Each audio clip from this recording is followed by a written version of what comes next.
Hola, hola, hola.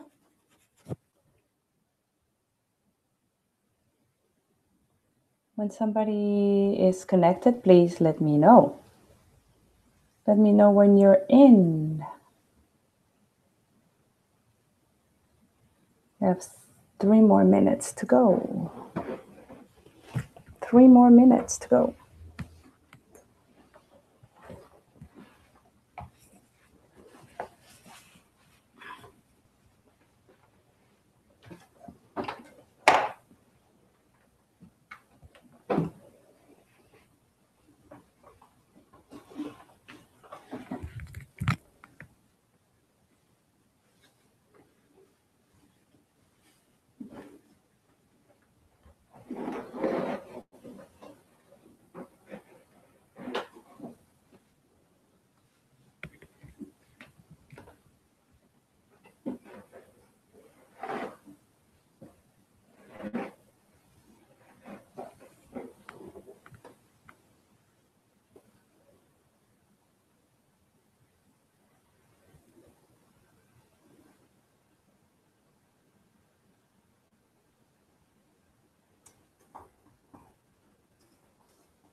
Hello, everybody.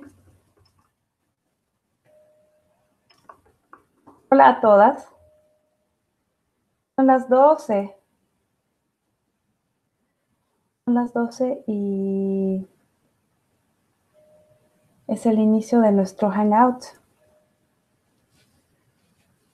We're going to start our Hangout.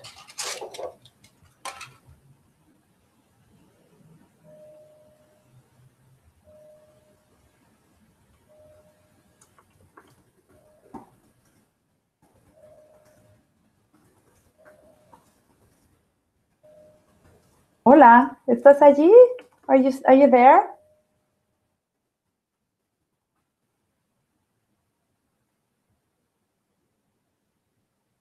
Hello. If you have just joined, please send us a little note on the chat box. We have a chat option on the top.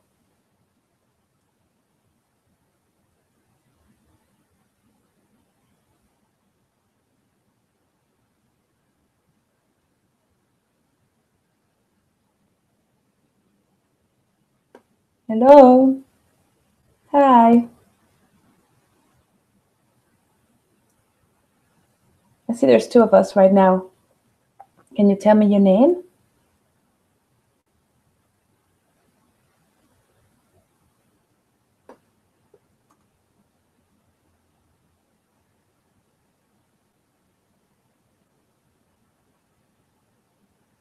Okay, you're gone.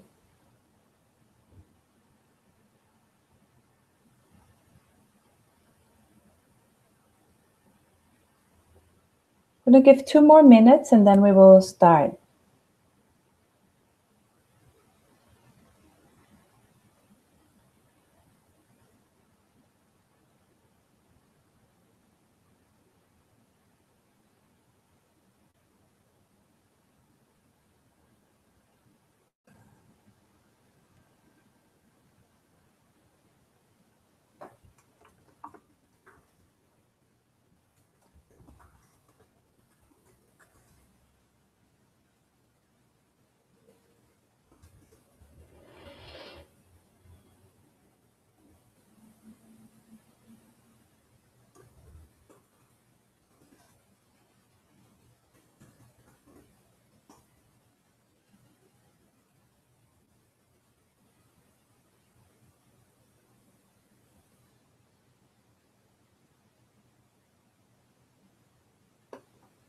Well, people try to connect, and while people try to set up, I'm just going to do this little game.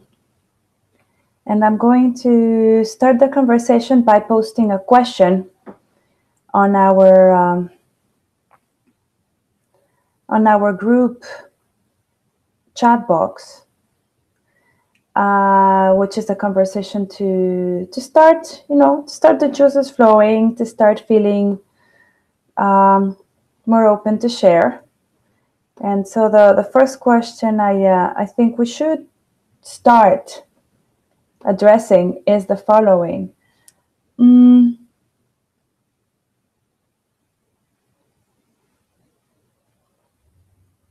Let's talk about pitching.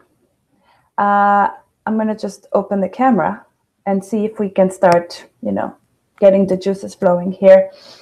So our first question, and if you want me to speak in Spanish, please let me know, you viewer who joined. Try to get on the chat and let me know if you want me to speak in Spanish. So the first question would be about pitching. So when I want to pitch a story, when I need to pitch a story, when I'm ready to pitch a story, what do you think I should be ready with? So let me write it down here. When ready to pitch a story, what do I need to have in hand?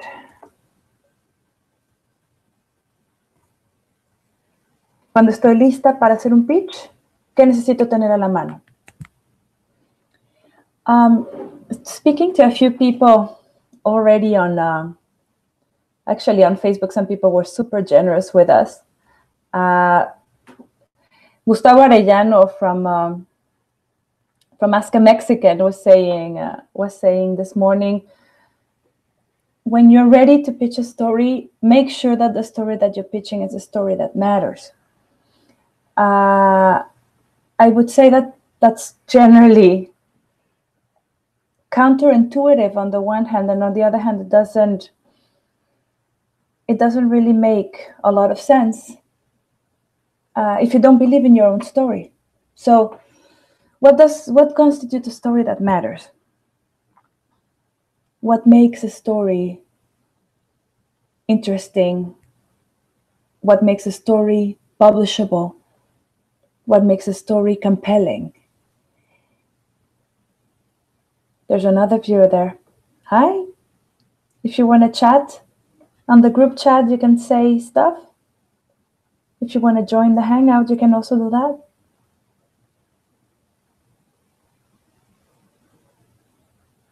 Yay.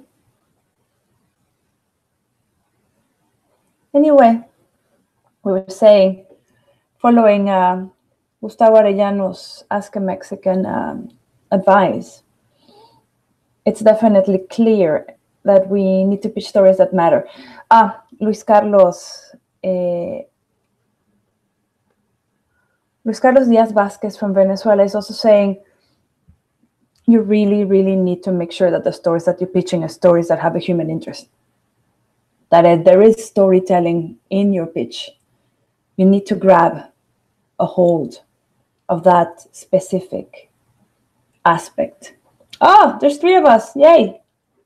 Anybody on the chat? Anybody wants to chat? Right here on the chat message on the right, you can activate it and you can tell us things.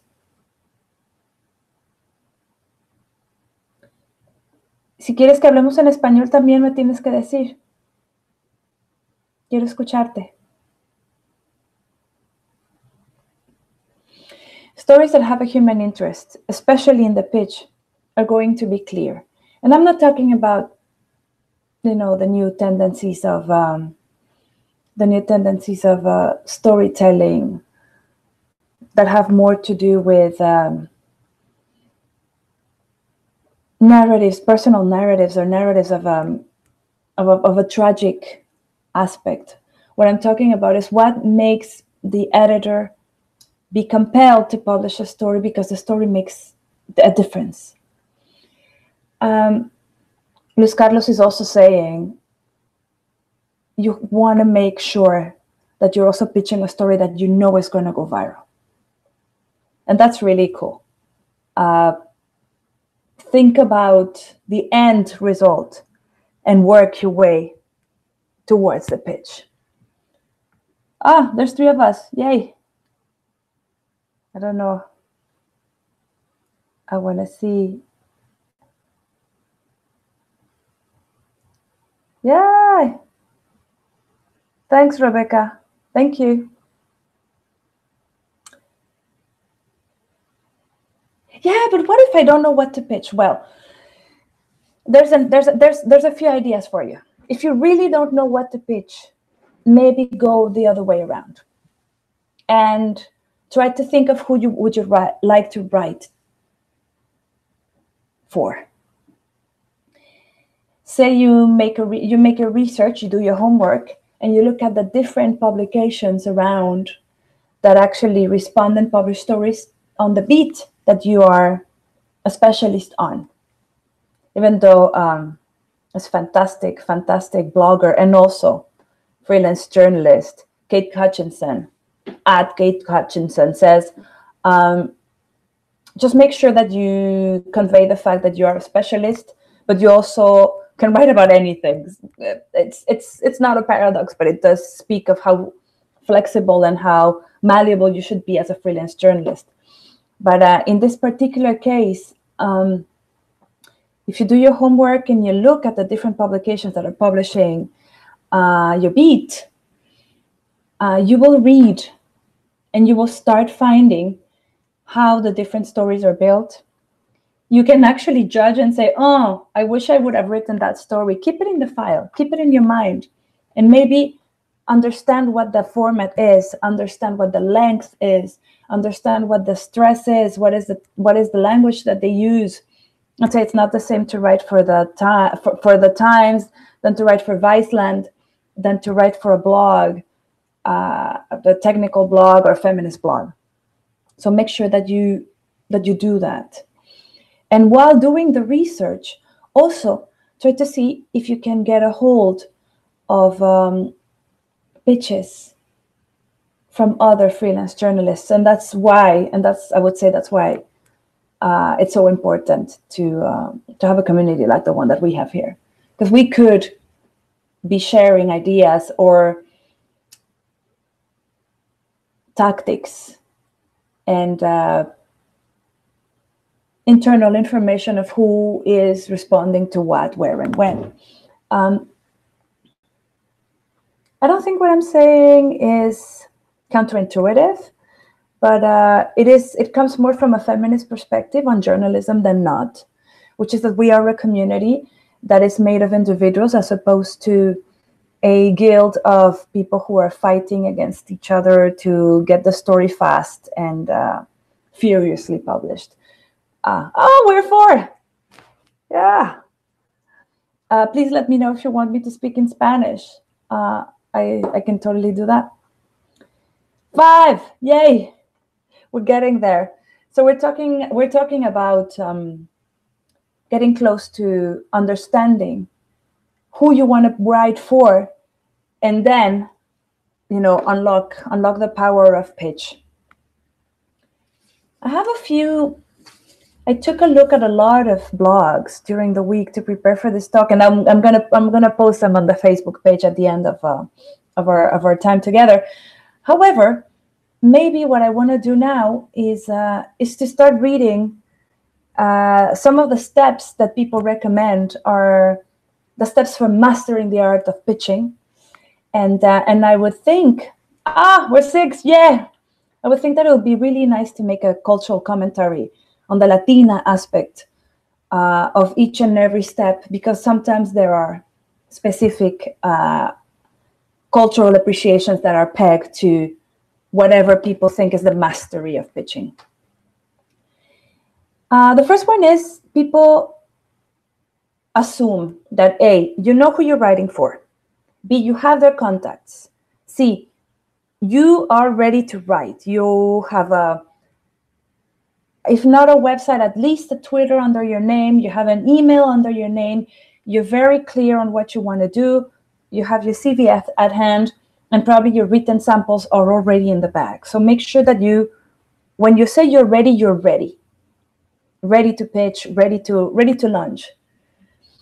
The first advice that people give is that you should start with a headline. So that is as part of the pitch as well as part of the email, the text message, the WhatsApp, the Instagram post that you're going to use to contact your editor. And here I'm spicing it up a little bit. I don't think that the traditional form of writing an email to everybody is going to work anymore. We all use completely different means.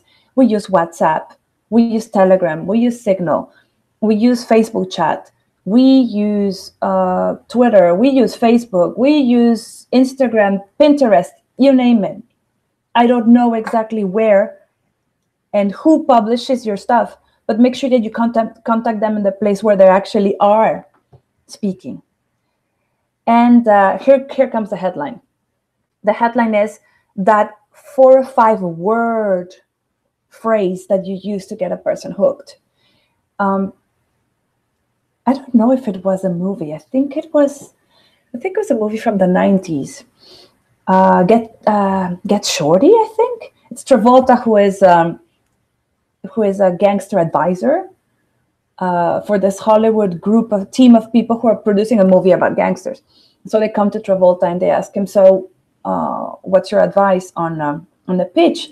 And he says, well, this story is like Jaws on pause. So what he's trying to say is that it's like a shark story, but actually made with dogs. People are going to remember these gimmicks, this little, juegos de palabras. And here I probably will make the cultural comment. If you're pitching for Spanglish, Spanish, or English audiences, el juego de palabras is going to be very different. It's not the same to say alerta, alarma, than to say urgent or please beware. Make sure that you get also the cultural slang of the audience that you're trying to reach. It doesn't play well when you were trying to play cool. Like if you really aren't of the cool crowd, or if you really are not Chicana, or if you are not Boricua, or if you're not Colombiana, don't try to speak like one. Just use, the slang of the language that you know and pitch like that. That's more authentic, I would say. I don't know if somebody has a comment on that, because it's pretty controversial. What I'm saying is quite hard. And especially sometimes, to me, the hardest part is to speak young. And I don't know, I make these weird motions with my hands when I'm trying to be cool, and it really doesn't work. I look like I just spaced out from 1985. So point 2, once you have a headline that you pitch with, let's just say we're going to pitch a story about the Freelanceras Hangout, and you're going to say, I have this great story for you. Imagine that women, Latina journalists are sharing trade secrets about editors around the US. And those secrets are not going to be revealed to anybody. Well, that's got a peg. It's also a bit dangerous. It's kind of, what secrets are they sharing? What would be your subheading? In that case, your subheading in the pitch is going to be very clearly the result of the research that you have made to connect it to your pitch. Oh, there's 9 of us. So great. I would like to know if somebody is alive online. Can somebody chat or write something on the chat box? Who's on the chat box? Yeah, we should ask questions, Azar. If you want to ask a question, you can ask a question on the chat box on the Hangout, or you can do it also on the Facebook. I'm reading your comment, which means that I could read comments from everybody else. Do you want to do it there? Let me write to you here. I'm going to ask here. si alguien quiere que hablemos en español, también podemos hablar en español. Eso es completamente posible. Subheading. You've made your research. You know what you're going to do. You know the kind of interviews that you have access to. You kind of know the timing, the timeline of when you're going to write. One of the very important pieces here is everything is a paradox, right? So we cannot overpromise and we can never underdeliver. You don't really want to be labeled as that person who's a fantasist, a person who is just too creative with their words, so they never deliver what they say. Like, I could get Leo DiCaprio in an interview tomorrow. Well, let's not get ahead of ourselves, and let's make sure that what we promise is never substandard. What we promise is sufficient, and what we deliver is exceptional. I would say that's the measure. It's going to be great, and you deliver excellent. Then, well, we don't have to go back to J school, but make sure that you have the who, what, and why figured out in the moment that you're pitching. And don't give away too much.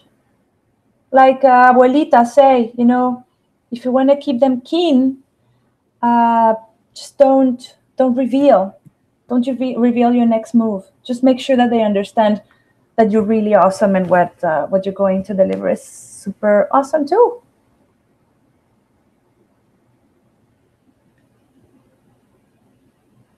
Pitch something that only you and only you can write. Solamente tú. Pitch something that's very you. I don't know much of you guys. I would love to meet you all someday. But if I knew one of you guys, I would say, oh my God, a story that Rebecca Aguilar would totally pitch is something like this, because she's a specialist, I don't know, on sustainable fashion. And she's going to be the one who understands specifically and knows what to say. So make sure that you become unique from the beginning. Email etiquette. What is email etiquette today? I mean, things have changed so much. But I would probably say something that Arellano also, Ask a Mexican, says. Arellano says, do not send 4 a.m. pitches. Please don't do that. Actually, I'm going to read it. I'm going to read what he says. He says, send your pitches on Tuesday at 10 a.m. and keep them shorter than 4 sentences.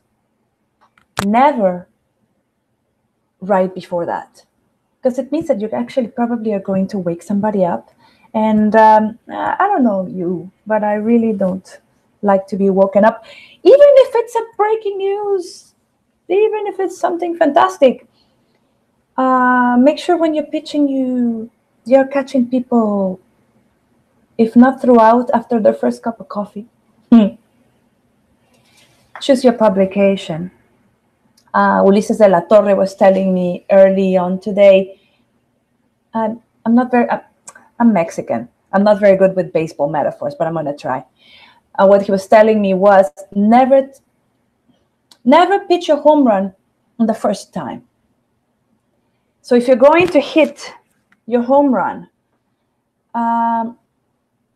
don't do it if you're a beginner. Try to pitch for a small publication when you're starting. Try to pitch to a blog. Try to pitch to a small daily. Maybe your first pitch should not be for the New York Times. Not because you can't do it. I'm not saying that, but you need to get a lot of muscle memory ready before you hit the big leagues. So make sure that if you're going to fail fast, fail heavy, get up and carry on. You know what I'm saying? I see my YouTube chat box, Rebecca. Yes, I do. I can see them. I can see my YouTube chat box. Can you help me posting the questions on the little chat that you open? so that I'm not like an octopus? Can you do that for me? Thanks. Thank you. Yeah, definitely. Let me just write to Rebecca.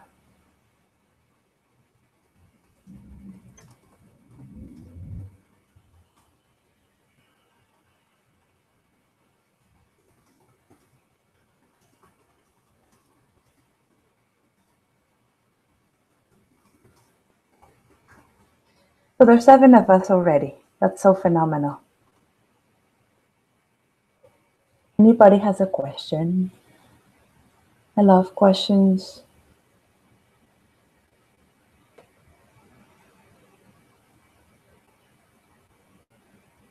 No, no questions yet. Okay. Let's see.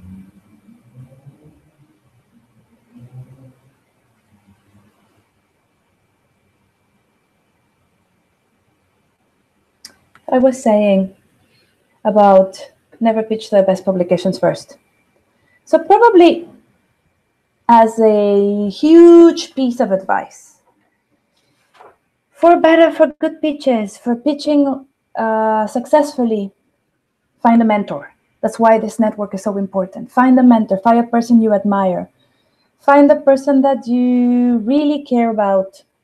And if you don't know the person already, and you believe that, but you admire somebody really, really, very, very much, send them a note.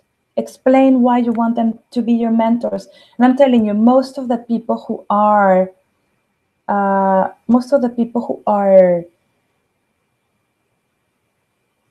very accomplished in life, very successful, are going to feel humbled by your request and they're going to help you out. The world is still a very solidaristic place. People are really, really cool, especially women journalists. Just, call on to a woman that you admire, call on to a person that you feel that you are inspired by their work, and do it. Say thank you more. Say thank you more in a meaningful way. Not like, no thanks, no this, no that. Say thank you when you mean it. And also cultural comment. Don't say sorry. Nada de perdón. We use perdón a lot to open a statement sometimes. Ay, perdón, pero. I'm sorry, but. Nada de perdón. It's not necessary. You don't have to apologize for anything. You are doing your work. You're a professional. You deserve to be heard. You deserve to be paid. And you are great. That's why you are a freelancer, because you want to be freelancer. I'm going to make a pause and see if anybody is asking a question. Not yet. Azar! Yes. Would you recommend for people who are trying to get their start in freelance writing, worked as a producer, but would love to get my foot on the door? Editors usually want to see a few clips. Yes. You want to start by starting. A lot of us began blogging. I personally love Medium for that. Medium is a very, very fluent and very, very cool platform. And you can start just by every morning writing something up. I do it with my thumbs because I use my cell phone now to post on Medium. It does, probably ruin your hands, but it doesn't matter. You can do it like that. You can write opinion pieces. You can contribute to specialized publications, specialized blogs. You can make reviews, and you can start with that. And if you just finish school, for instance, you also could have papers that you wrote at school. You can add them to your list of writing samples. If you are a video editor, if you're a radio producer, all of those things count. And if you have produced for others, Azar, you have pieces. It's not like you didn't make them happen somehow. So I would say use them too. This is the this is a segment that I produce, and this is a story that I pitch, and now I want to try something new. And here is a huge example of what I can do. You can only start freelance writing by starting. That's not me. I think that's the Dalai Lama. Starting is just the beginning is the beginning of your activity. Starting is the starting. You start. Rebecca, do you know if we have another question?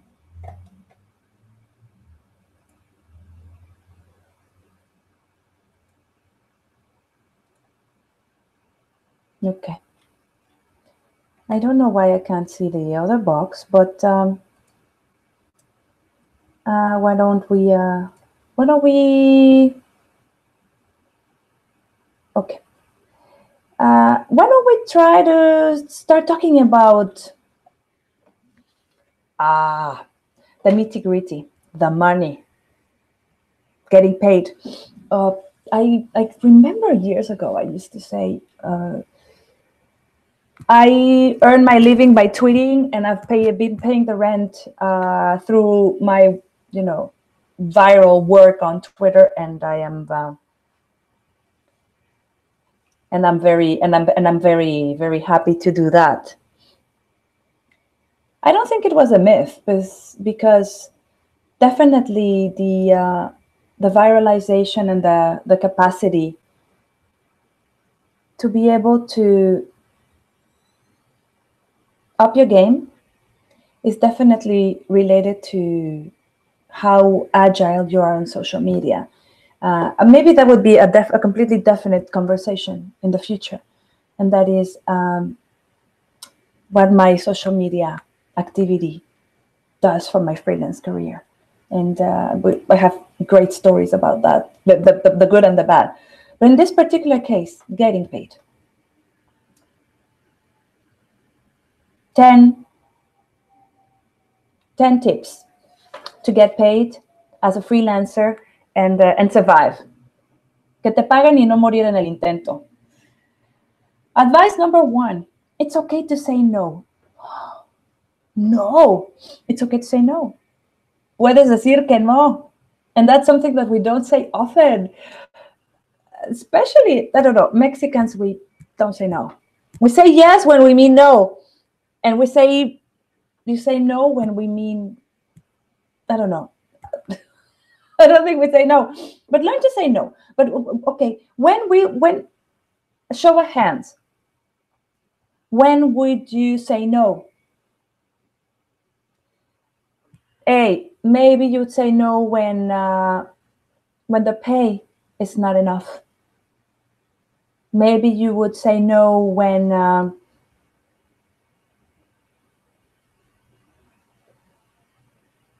maybe you can say no when you, I don't know, I'm trying to think. This one time I was asked to produce a story in the border between Mexico and the US. It's a very, very dangerous area. It's near the Sonora Desert. The outfit would not pay for my travel and wanted to get a story for $300. That was not even covering my airfare from Mexico City into Sonora at the time, let alone hiring a driver that was going to keep me safe, etc., etc. So in spite of the fact that I really wanted to produce a story there, I had to say no. And no, because I was fearing for my safety. So nobody needs to be the hero, the martyr, or the anything. We're all here to be safe and alive. You're very, very useful to society. Martesi, yes, okay. Thank you so much, Rebecca. Okay, I can see now. How do you balance your passion projects with the ones that pay well? El trabajo del gasto y el trabajo del gusto. How do you do it? I generally go for 70-30. 70 of the ones I love, 30 the ones that pay. So I want to make sure that the ones that pay well. Maybe the work that pays is not very sexy work. And when I say sexy, I qualify it, and I say it's not work that is actually very exciting for you as a person, as a woman that wants to progress in her career. But the work that you do for passion is something that really inspires you and makes you grow stronger. And so, both of your the both sides of your personality can, or the three sides of your personality can grow. Sometimes the unexciting work has to do with data mining. Sometimes the unemotional or unempathic work has to do with working for publications in, areas that are not too breaking news. I mean, you might not cover the Oscars, but probably you could review small film festivals around the country. I would say that's really phenomenal. But balancing is an act that has to do, and I would say it's similar to the idea of saying no. Balancing means balancing, and that's that you actually really discipline yourself to know how much you're spending, to know how much you need, and to set goals for you. Yes, Martesi, you've been freelancing for about 6 months, and you've been quite busy. But it isn't the work for the media that allows me to pay the bills. You're not the only one. A lot of us do a lot of things on the side. Everybody could tell you stories, love stories and horror stories of the things that people do to pursue their passion. Don't give up. Don't give up. The most important, probably the most important thing that you are doing right now is to do what you are doing, which is to understand yourself and to understand how important the work that you do is.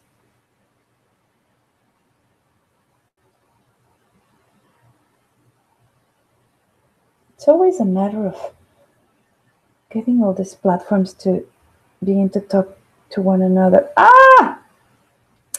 Somebody is saying they have a lot to say. Is that Azar again? Yes. I have so much to say about breaking into freelance, print, digital from TV. It's a challenge because sometimes print people don't take us seriously. No, that's not true.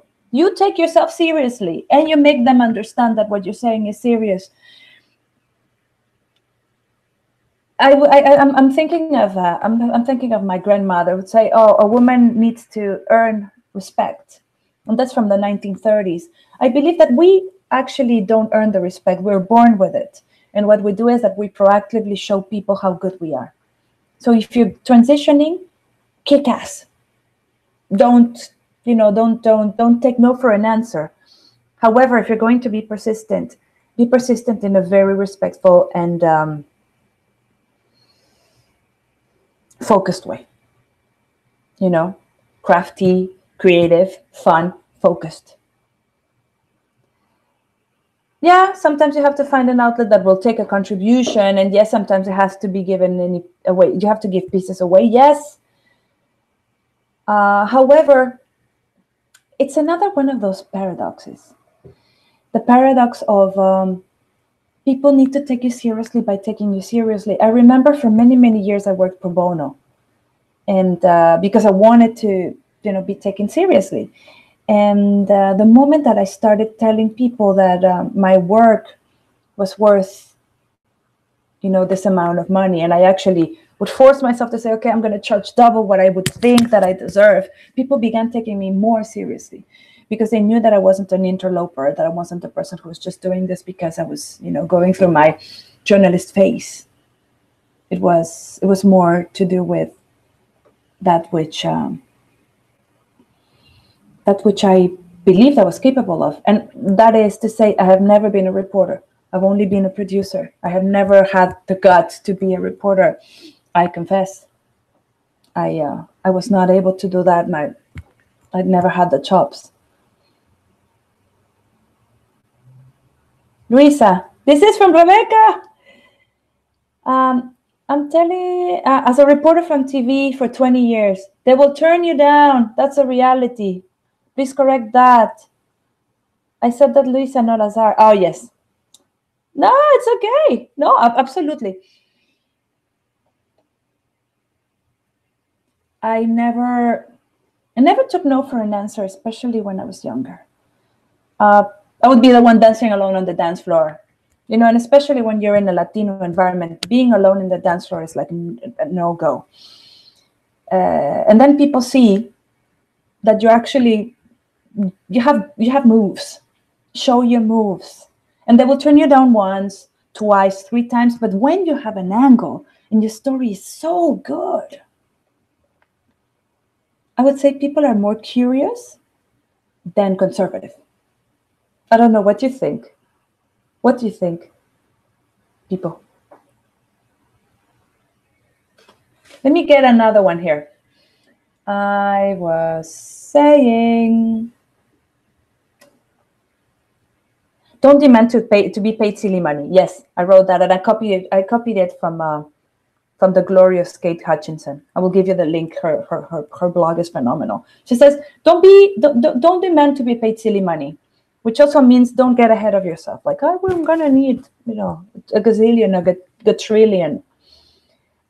Make sure that you know, and you make the research on how much the particular outfit that you're pitching to usually pays contributors. I'm going to share with you the Holy Grail. I got a hold of a site that actually Ulises de la Torre and Dudley Althouse shared with me, which is I'll reply to your question in a second, Rebecca. It's a website where most of the rates of the publications that actually take freelance work are listed. I'm going to share it with you guys because that is money in the bank. And so I mean, most of the people who have pitched for Vice know that they pay very little, but the exposure is so big, you're going to say, okay, I might get paid little, but this is going to be like my breakthrough with my story about escamoles in Oaxaca and sustainable or food sovereignty or something like that. Yeah. Maria Zamudio, hola. What are some techniques, negotiating techniques you've used for long-term projects and investigative stories? I'm thinking. Yes. Coffee and chocolate. I find that if you're going to pitch a long-term story that requires time, you need to get to know the editor. If you have air miles, take a flight to the place where the publication happens. Get a meeting with the editor. Have a coffee, 15-minute coffee, and you say, okay, this is the story. Once somebody sees your pitch live, you become very compelling. Some other people like drink hot chocolate. I don't know. That's to everybody's liking. As a Latina, I personally discourage meeting people for drinks, and that's on the one hand because sometimes you can't afford to buy people around.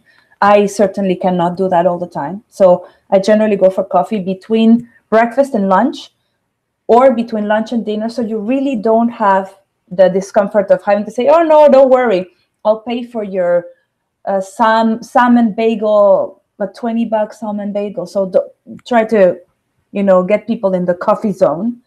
I sometimes even research coffee shops that I can afford, and that's where I meet people. All of these are freelance tips that are important. But when you are pitching a long story, make sure that you know what long means for a publication, because sometimes for us long is 10,000 words, and for Fusion, 2,000 words is already a long story. The world is changing, my friends. Está muy difícil. Lilian Agosto, hola. I've been freelancing since 2015 in social media and reporting. Because of Puerto Rican issues after Maria, I'm looking for opportunities to export my writing in Spanish. Bueno, Lilian, en primer lugar, escríbelo en español. Y empieza a escribir en español para comenzar. It's definitely better to write in the original language as opposed to translating. A, and B, the media in Latin America are very, very hungry and eager for stories, but the payment structure is much, much, much more different. What I would probably say is branch out and follow the same advice, but make sure that in the negotiation for the pay, you are harder. I read somewhere, and I actually made a note here, because I don't know if this is going to be very controversial. Maybe, Rebecca, tell me if this is too controversial. You can state in your contract or in your memorandum of understanding, MOU, or in the letter that you write to the editor, that copyright for your work does not pass to the publisher until your bill has been paid, which means that if they don't pay for the story, you are allowed and able to pitch it to whomever you want. That is a way, it's a hook. And I would say use that when you're dealing with outfits in Latin America. Y sin duda, totalmente. Si vas a escribir en español, comienza a escribir en español. De entrada. There are also many other stories that we can share with you about Latino media, but I would say that probably each and every one of us in the country that we're from can share contacts, and that's the other thing. In Latin America, you are who you know. Cierto. So make sure that you cultivate your contacts and you cultivate them well, that you visit them often, that you are there for them and with them, en lo bueno y en lo malo, because freelancers, we also live on being generous, on being kind, and on sharing, because sharing is caring, and especially women freelancers, we share with our colleagues, and we share with our sisters, because that's the whole reason why we are here. Oh man, 12:45. Let's see. Let me read my little list, because my list is so much fun. A question that nobody has asked. So how do I get paid? Well, first question you ask a person is, what is your rate? And if they don't want to tell you what your rate is, you might want to say, maybe you're not the outfit for me. Because honestly, blind pitching is very counterproductive. It makes you waste a lot of time. And then it makes you, I don't know if you guys, I live with this little knot in my stomach every now and then. It's like, oh my God, I don't know what I'm going to do, because I'm writing this. I agreed to write this 2,000-word piece, and I don't know how much you're going to pay me, and I'm late in my rent. Avoid pain by avoiding pain. Establish your fee as early as possible. Something that my another grandmother tip: be friendly, or friendly as in camaraderie, and nice comments to the people who are in the administrative side of the publication that you work with. Be friendly, because in the end of the day, the person who's going to send you your check is the person who puts the check in the mail, and she is generally a woman. 95% of the time she's Latina or African American, and she's going to see your name and she's going to say, "Ay, Luisa Ortiz, sí, cómo no, te mando tu cheque, por supuesto." Make sure that you understand that we have a lot of ways to get to the places that we need to go to. Oh man, this is a big one, and this is David Agren. David Agren at El Reportero always says this to me. Organize your invoices. Make sure that from the moment that you pitch, from the moment that you send or submit to the moment that you get paid, there's no more than 30-day gap. Make sure that you do that, and you do that well. Otherwise, it starts getting really weird.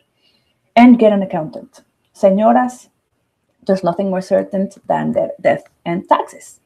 So make sure that you get an accountant, because Uncle Sam, la Secretaría de Hacienda, or whomever it is that collects the taxes in the place of the planet that you live in, they're going to come knock on your door, especially if you become very successful. So just make sure that you don't have, the pain of, dealing with taxes. Oh, Kate Hutchinson, I love her. I love her little snippets. She says, churn loads and be fab. Just to be successful, you have to work a lot. And make sure that you self-care, sleep a little, exercise some, dance a bunch, have a good time. Because it's supposed to be a good time. Thank you, Rebecca. Another question. Yay! Aha, health insurance. What I do with health insurance is that I pay for my own plan. And I have done that from the beginning. Because I'm very afraid of something like major, like catastrophic. So what I have is catastrophic. And I have catastrophic and the really, really heavy, what is this called? Catastrophic. And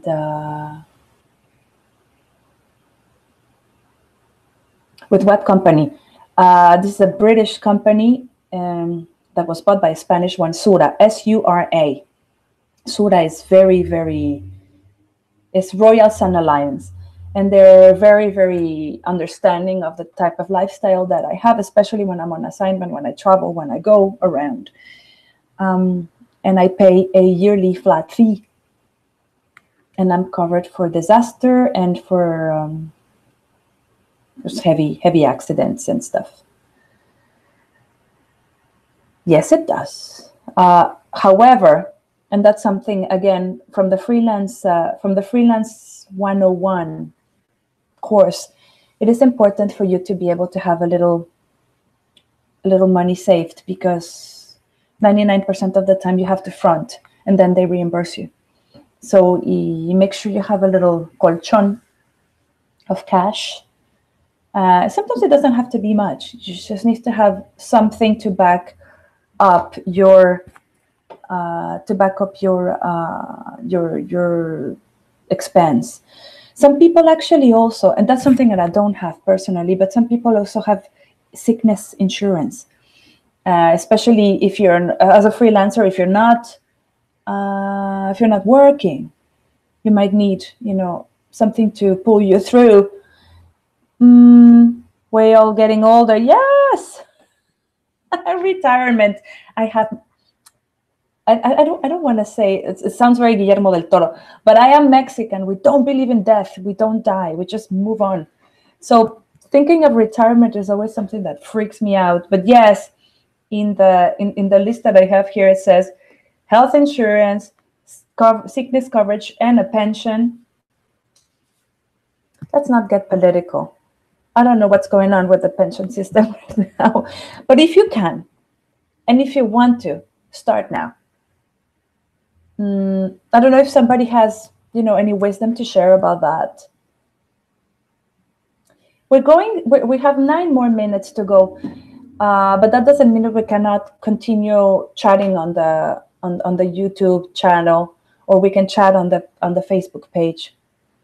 What do we do when someone does not pay us and they publish our story? I have to say that if they don't pay you and they publish a story, you can actually do 2 things. If it's a big deal, like it's a big publication and it's a big story and it's a big deal, you talk to the editor and you're very adamant about that. You can also refer or recur to legal action. I'm talking about Watergate style legal action.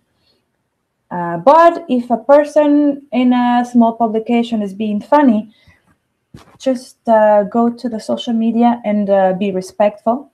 And when I say respectful, I use respectful as respetuoso. Like, do not curse, do not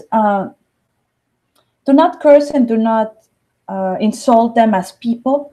But what we can definitely do is state the fact in a very normal way, and make sure that you understand that you will never publish in that outfit again. And so if you're going to go out with a bang, and make sure that people know that so-and-so.com are really not okay. And let us know, because we will all probably will not read them, and will probably let everybody else know that those guys no pagan bien. You have a lawyer on standby to make sure that your story will not come back in a lawsuit. You know someone who can look over your story, make controversial? Yes, there are outfits that are really fantastic. These are pro bono outfits around the world. I mean, CPJ is one that I would definitely say contact them whenever there's doubt. There's the Online News Association that always has support on that front. The Night News, Night News organization is always there. And go back to your university. If you studied in a university and you studied a journalism degree, you can always go back and speak to your professors. It is very important. Whenever you think that there's an issue, there will be an issue. And make sure that you always, are surrounded by people who can help you out. And again, our group on Facebook is a very phenomenal space to, get in contact with people and have one-on-ones on concerns that you have. What are your favorite journalism organizations that you have joined, and why? I have joined organizations around my career, depending on what the kind of work I was doing. But I have to say that NAHJ was a glory to join. And I got my first job in one of the job fairs there, and it changed my life. I was hired by Yahoo way back when, 2007, and it was just phenomenal from there. NAHJ, sensacional, increíble, amorosísimos. ONA, CPJ, depends on what you're doing and when and where. Hola, Cynthia. Not sure that you have covered this or not yet. How much do your story should have done when you go to the pitch? The basics. You definitely would have to know who, what, why, headline, and your subheading.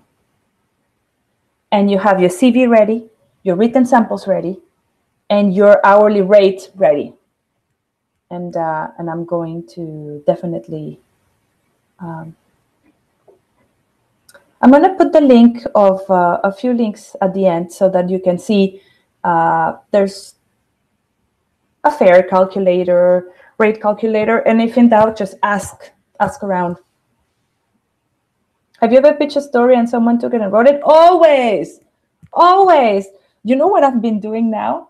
I just write a comment under the story sometimes. I mean, you generally troll in a nice way.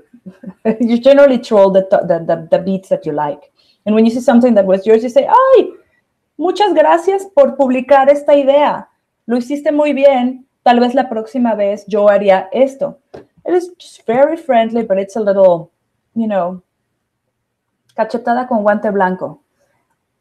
Make people own their misdemeanors, their funkiness. Let me think. The last time somebody was pitching a story that I had actually developed, and I just tagged myself on the Facebook post and said, sí, claro, y me encantó trabajar contigo. Me encantó que tomaras mi idea. I have to say, that doesn't mean that you don't have a funny tummy after a while and you have to have chamomile tea or something, but just you have to make people know that they didn't do well and that was not too cool. We have more minutes to go, four more minutes to go. So I'm going to be quiet because I'm going to have a drink of water and I'm going to see if somebody else, but do you call the editor and hold them accountable? Does letting them have it on Facebook really help? Absolutely. People are so afraid of bad publicity. Think about it. People hate bad publicity. It's what they live for now. And of course you call the editor. And respectfully, you have the conversation. Listen, well, this is a business transaction. This is not charity. I'm not asking for something unreasonable.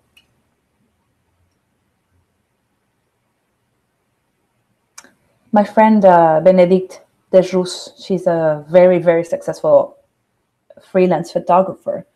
And Benedict sometimes, she has the name and shame wall. And she names and shames publications that ask her for like, take 30 photos, and they pay them, or they say that they're going to pay $1 a photo in this day and age, And Benedict is famous for publishing, Marie Claire just told me that they're going to pay $30 for 30 photos of Meryl Streep somewhere. I obviously said no. And, it's kind of a, really? And I think she uses a hashtag like life as a photographer and my life as a photographer. And it's just, it's hard. But nobody said that being a freelancer was going to be easy. But as I said, freelancing means freedom. And that's what we love. We love to be free. We love to have long lunches. We love to... I wanted to say thank you to Rebecca Aguilar, because Rebecca, we have never met, but we've been talking all this week and it's been really good. But I have to say, Alejandra Cerval, who had a phenomenal post in the week on freelance, is the person who kind of was telling everybody, I can hike volcanoes and be a freelancer. And she actually missed the call because she's hiking a volcano in El Salvador today. So she told us to say hi.